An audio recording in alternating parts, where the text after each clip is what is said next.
So a client reached out wondering if I could do alterations on this dress that she had ordered online for prom. I asked her what exactly she needed. She said she loved the dress. It fit fairly well. She just wanted to add tulle around the dress just to customize it and make it look a little bit different from what the dress looked like, just in case someone else would wear the dress. So I was like, okay, you have inspiration pictures of exactly how you want the dress to look, what type of tulle, how you want the tulle to be added. So she did send in some pictures. These were the pictures that she sent in. So you can see tulle around the split of the dress and all around. This was another picture that she sent. Kind of like, I kind of got the concept of this. I was like, no, I don't think I'm able to do this just because this is more fabric. I think it's an organza or a chiffon. So I was like, I can definitely do this. Now, don't get excited. These are stolen pictures on these websites. These are not the original designers. I always say if you're on a website, please check the reviews. She got her dress from Shein, and I've worked on just different dresses from Shein, and the quality is fairly okay for the price. So I'm not gonna bash them, but please do your research. Check picture reviews so that you can see what the dress actually looks like on a person. So I had her come in. This is her in the dress, and as she said, it did fit fairly well, and the dress that was pictured is what came. After doing some inspections, I felt that she needed the dress taken in a little bit, so I was going to do that. I was also going to raise the split because I was like, if we add tulle, and if you can see, it was going to swallow up the split. So I suggested raising the split and folding in a bit of the dress on the inside so that I could add as much tulle as she wanted, and the split would be splitting and the tulle would be tooling.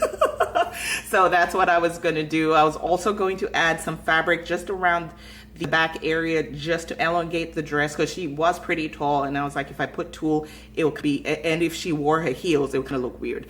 So I was going to add extra fabric on outskirt on the back of the dress. Other than that, the dress, the bust area, this part that I'm showing here was a little bit floppy, so I suggested adding boning so that it could keep that up, and you can see how floppy how floppy it was. So I went ahead and added boning. It was just normal boning that I encased in some fabric, and I did that because I could sew the boning straight to the dress, but because of the rhinestone there, and the rhinestone was individually sewn on, I was like, I don't have the time to be taking all of that off and then sewing it back on. So this was the easiest way for me to do it. And I was going to hand sew, and I put the fabric there so that I could actually hand sew it on, and it worked. So that's the boning. You can see a bit more sturdy. Peaks are a bit more sturdy, so that worked. I mentioned taking in the dress, and y'all always come for me when I do this type of taking in of the dress, but do what works for you. Listen, if you're doing alterations, do what works for you. But for this dress and this design, I was like, I'm just gonna add darts on the back. I didn't want to add darts on the side because if you can see on the side, it had mesh, and I felt like it would be a bit more bulky and it would take away from the mesh. And so this is how I'm doing it. Again, if you do alterations, do it how you want, whatever works for you and your client, and do that. Listen, if you've ever wanted to learn how to sew and do basic alterations for yourself, now is your chance. I'm offering a class, workshop, whatever you want to call it, where I teach sewing basics that should help you be able to do sewing alterations for yourself and avoid paying people like me to do simple alterations that I believe everyone should be able to do for themselves. So check my description and you can sign up for the wait list if the class isn't already out. All right. So I'm just sewing down the darts that I added in the back just to remove a bit of the bulkiness. And that was that. You can see the pin that I added to raise the split and me folding the dress in just to create a more splitting effect and enough space for the tulle to come in. This is in black and white because I was actually working on another dress and the tulle was red. So just in theme with the black dress that I'm working on, it's in black and white. But this was the making of the tulle. If you've heard me in other videos, I do not like working with tulle, but anyways, it is what it is. So that was the tool that I used, a tulle bolt. I can't remember how long it was. And I just fed it through my sewing machine to get these cool trim or tulle boas.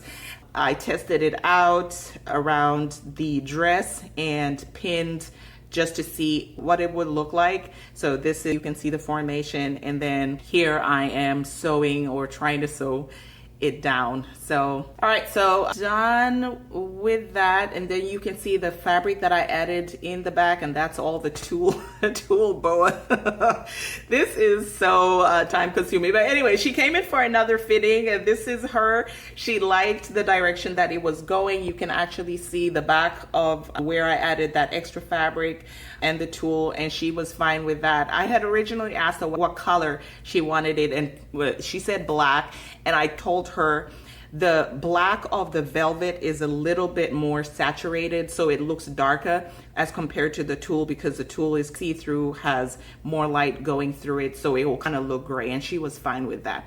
I also mentioned that I mentioned to her that I had some extra rhinestone that was very similar to the one that she had, and if she wanted, I could use that and just fill up parts of the dress that didn't have rhinestone, and she was fine with that. We decided how she wanted me to place the rhinestone, and so I went ahead and started to sew all of that down. So I could have glued this on, but for some reason I was just like, gluing is more permanent, so in case I wanted to shift things around, sewing was your best bet. So gluing is an option. If you want to glue the rhinestone on, you can definitely do that, but I chose to sew that on. So I'm just sewing this on, and that is the placement of the rhinestone. She came in for another fitting. Just look at that smile. She was so happy with how this dress was coming out. You can see all that tulle, and like I said, it kind of looks grayish, but